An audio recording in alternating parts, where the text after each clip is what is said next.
Okay, so definitely for the Cold War, if you want to take lots of notes, because the more notes you take, or the more that you're here, of course, to hear about some things, the better that you're going to do, and the less you have to think of when it comes to writing your essay, right?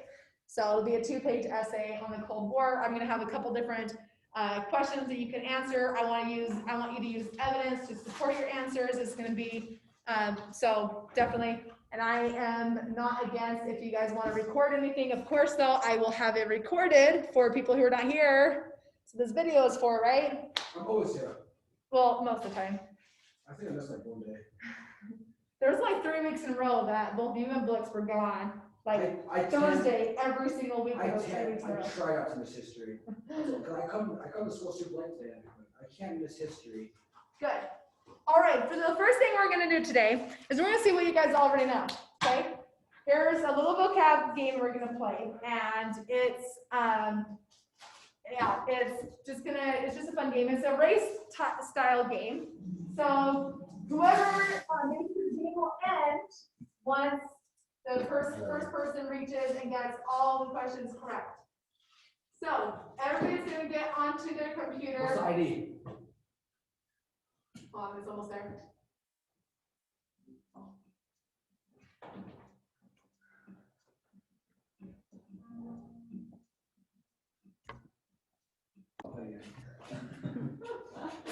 We'll play this again at the end of the unit, and you guys will be a lot better because you guys will have learned about a lot of this stuff by then, and actually, talk about it. Yeah. Okay. All right. We're gonna take some notes now. So grab a piece of paper, please. Notes? Yeah, notes. What is this, a camp? You got any paper loose? I feel like a nosh bitch. Oh, geez. I'm just kidding. I'm just joking. Not even Topaz is near what you have to go through today. She doesn't shit out too much yet. Education camp. All right, so just put the top Cold War notes, grab a piece of paper. Right now, let's put the top Cold War notes. You guys can close up your Chromebooks because you don't need that anymore. It was just for that one thing that we were using. So. And like I said, with the essay, the more that you keep track of, the more that you're paying attention in class, the more that you, listen and take notes, the easier it will be for you when you're using your essay, right? You use your information to write down for things. Let's get to writing. All right, can you have paper for your notes? What? Paper for notes? What paper? Blank piece of paper. All right, so right at the top, Cold War notes. We're going to start with just simply defining the Cold War. I'm not going to write everything on the board, but I'll write some things just because writing on the board is annoying and it doesn't, write everything I put on there. So, who can remember from that little activity we just did? What is the Cold War? The war that was pretty cold. There was a conflict between America and Russia. Mm-hmm. Called Soviet Union at the time. The name Soviets. Isn't that Helen Keller's? Right. This is after. This is not Helen Keller. Helen Keller was World War II, huh? And Frank.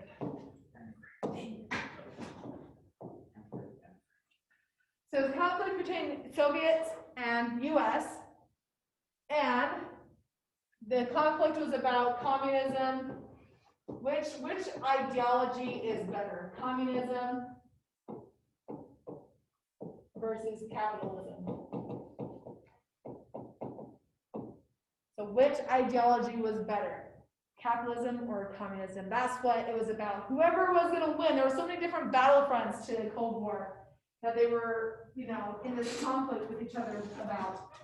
And whoever won, it was like, whoever won, that means that ideology is better.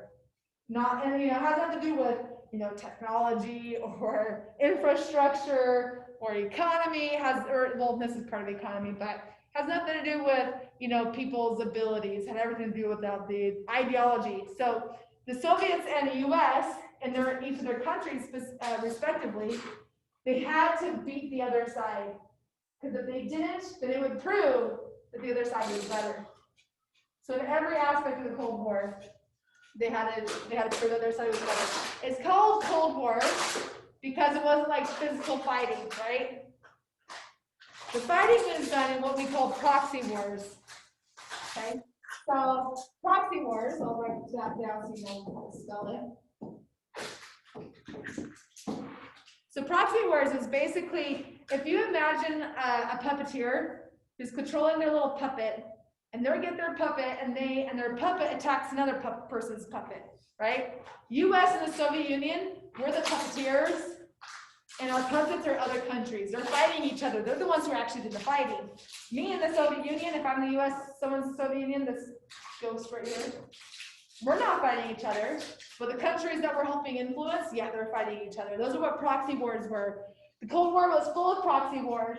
There's two main proxy wars that we'll actually focus on, but we don't have enough time to talk about the other proxy wars, and we won't even focus on those two wars as much as I would usually like to. Those are the Korean and the Vietnam Wars. Oh, Vietnam. Yep. Vietnam. All right, so let's look at, we're going to do a quick timeline. So if we look at the timeline of the Cold War, it starts in the 1940s, and it goes until basically 1990 when the Soviet Union collapses. Okay, so you're going to draw this timeline on your paper.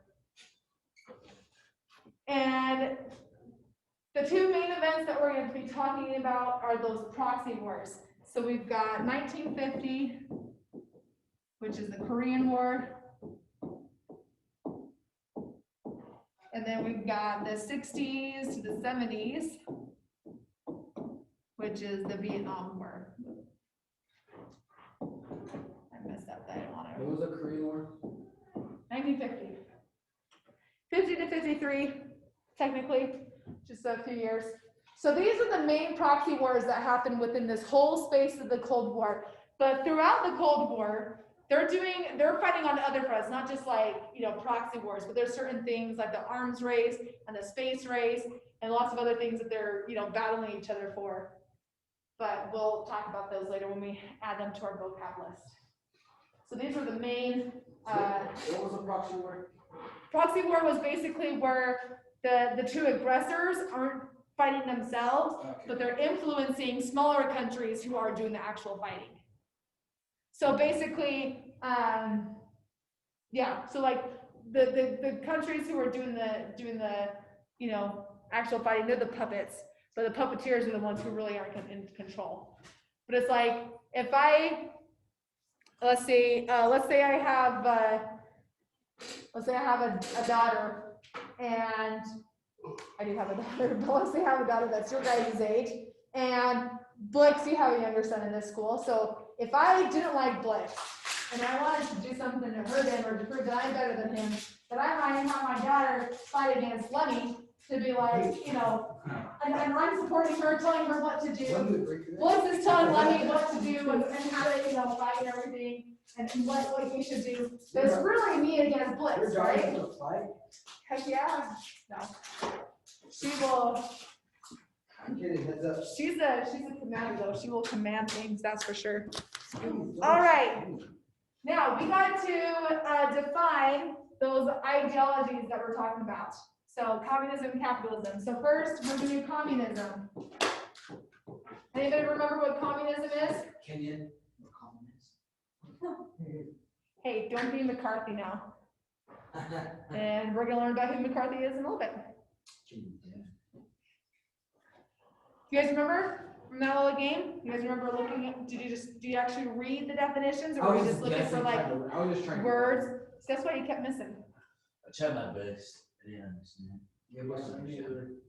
Communism is basically the government controls businesses and the economy. I'm gonna control me, I don't care. So then you would not like a communist. So if we're talking about communism as like what it's supposed to be, is different in theory of what it's supposed to be, and then in practice, what it actually turns out to be. In theory, communism is supposed to be everybody's pretty much equal. Everybody gets what they need. There's no rich or poor. Everybody's just the same. We don't do the same things, but we all help each other out. It's like a community, right? That's why it's called communism. The root part of that is community. As long as the government, if the government, basically communism means the government controls you. Pretty much, yeah. Well, they tell you what can be made. They can tell you how it's made. They can tell the businesses how they're supposed to run. You know, they don't control like, you know, well, they could actually even control what kind of movies they'll allow to be played in the country or not. Because North Korea, they control what kind of, you know, shirts and merchandise is sold in the country. They don't like anything American, so they don't let any American merchandise be sold in their country. And they're not even fully communist. So but in practice, what ends up happening is there is rich and poor because the government are the class that is rich and most everybody else is poor. That's why in so many communist countries, there's been lots of examples of huge numbers of death due to starvation. You should put another flag in here, but do not tread on the flag. Would you get in trouble for putting that in the school? It depends on the parents. I wear one every day. I would like to have a ton of different flags for lots of different points of our country. In my room, be very representative of all the different points of periods of our country and our history, but I haven't purchased them yet. All right, next one, capitalism. And that is basically kind of opposite of communism, where the people control the businesses and the economy. So it's not government controlling it. I'm writing few words. Don't write what I write. You've got to add the extra stuff that I'm saying, right? I'm just writing a few things on here. Say what you said. So people controlling the businesses and the economy. So this is basically, you've heard this before in Aaron's class before, right? Free market economy. If you're a business owner, you can decide what you're going to sell. You don't have the government telling you what to sell, right? That's what free market is. You decide what the demand is. If people want to buy something, the demand is higher, right? They get to determine what that is. In a capitalist society, some of the downfalls, which we're not going to really get into a lot until you guys are in my government class, but some of the downfalls of capitalism is you have extreme differences between rich and poor, right? Chris's phone? Yeah. Yes. There's extreme differences. Communism, there's less differences between rich and poor.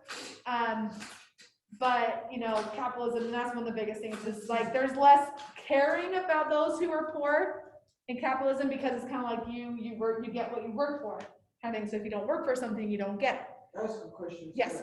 Because slight off topic. Why are people so like? Why is there so many why is there so much controversy about the Trump flag? The what? Oh, Joe Trump flag? Why is there so much controversy? Because of how it has been used. It has been used in some, of course, in pro-gun advocacy groups, but also it's been used in some white supremacist groups as well. And so it's kind of like how it's kind of how, what was it? Shoot. It's kind of like, the history of the Confederate flag. Oh, okay. It wasn't initially something to stand so much against people who were black.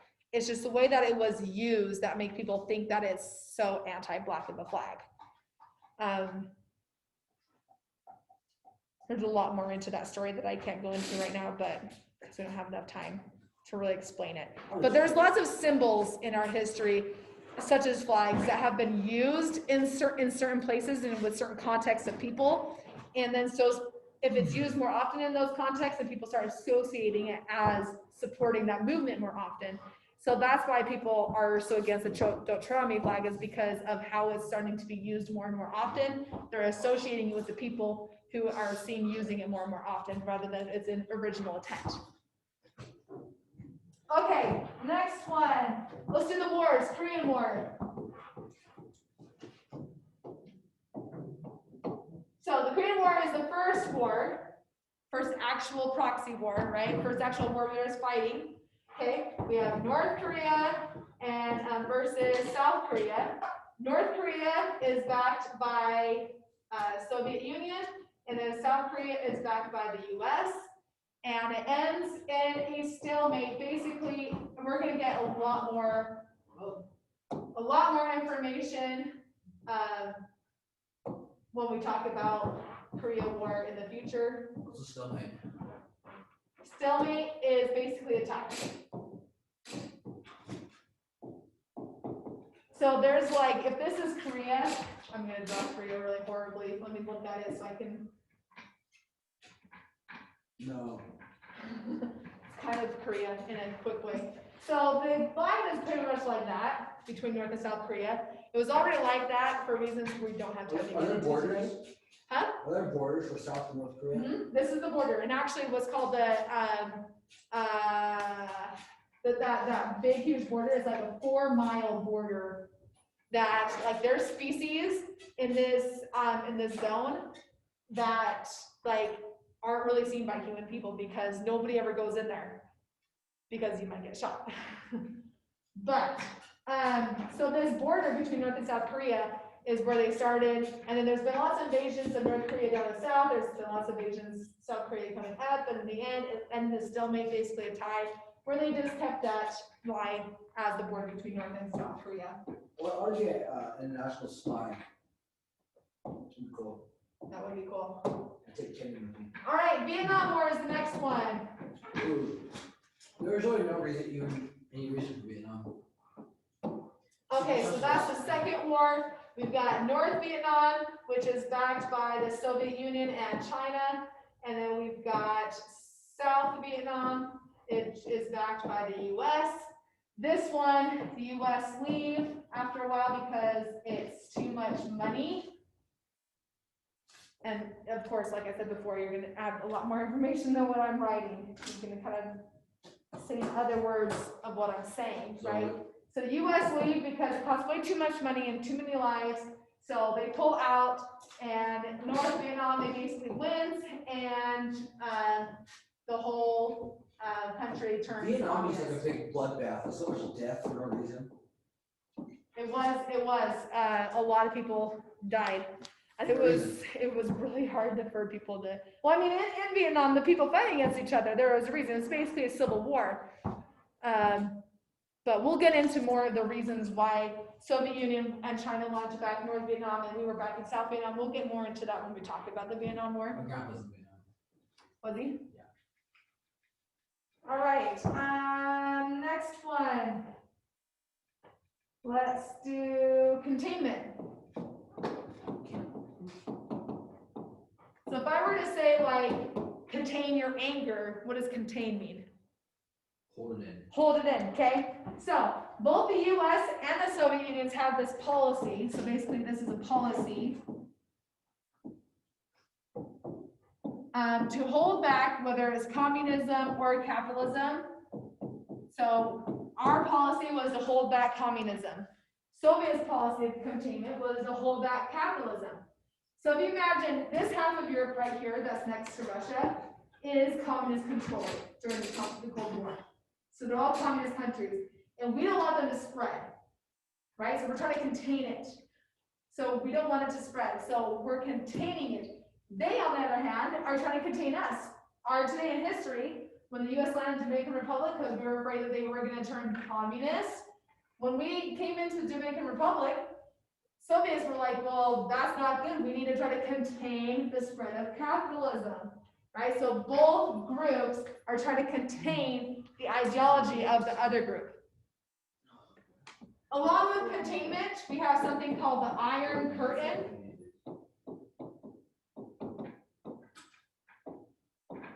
And the Iron Curtain is basically the boundary between the communist countries and the capitalist countries of Europe.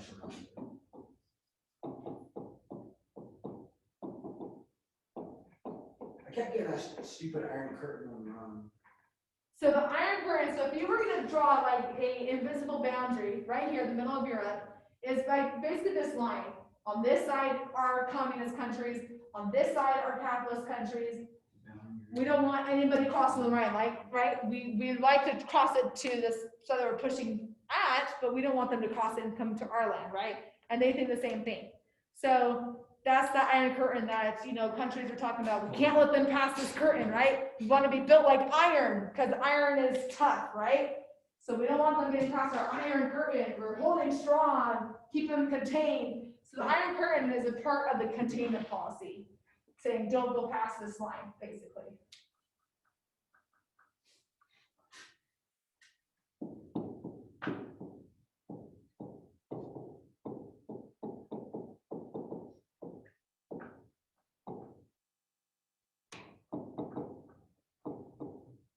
Time to go home.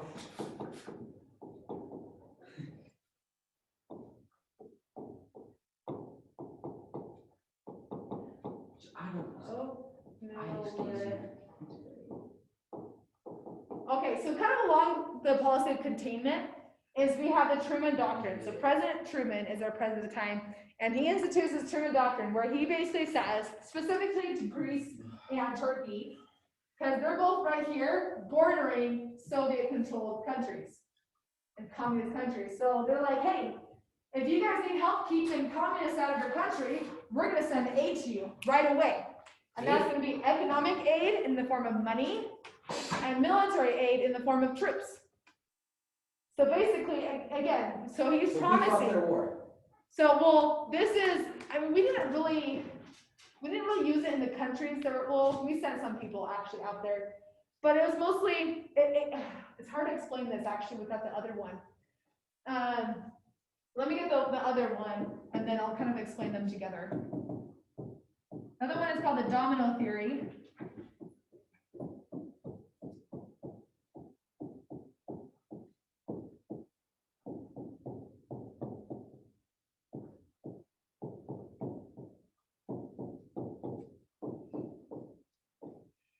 So we didn't want this domino theory to happen. So dominoes, you line them all up and you tap one and then they all end up falling, right? So we're trying to spread or contain the spread of communism. So we're thinking, okay, if they turn Turkey communist, then all the other European countries are going to keep going. Same thing with Greece. Like if they turn this country communist, then it's just going to end up in the result of all the other countries next to them, and it's just going to keep spreading. Okay, so if one goes down to communism, they're all going to go down to communism, and we want to prevent that, right? Because we're trying to contain it.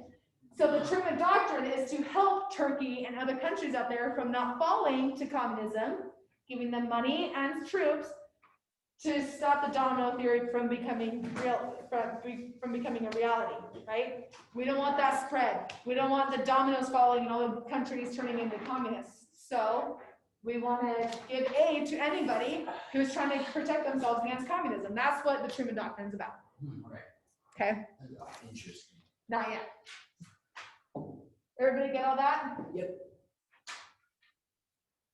Put that one for a second, but I should just. All right, next one that we're going to do is McCarthyism. Job something.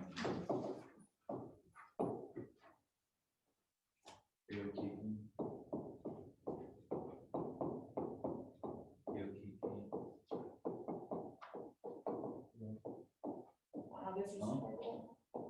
Accuse people without evidence of. It doesn't even do.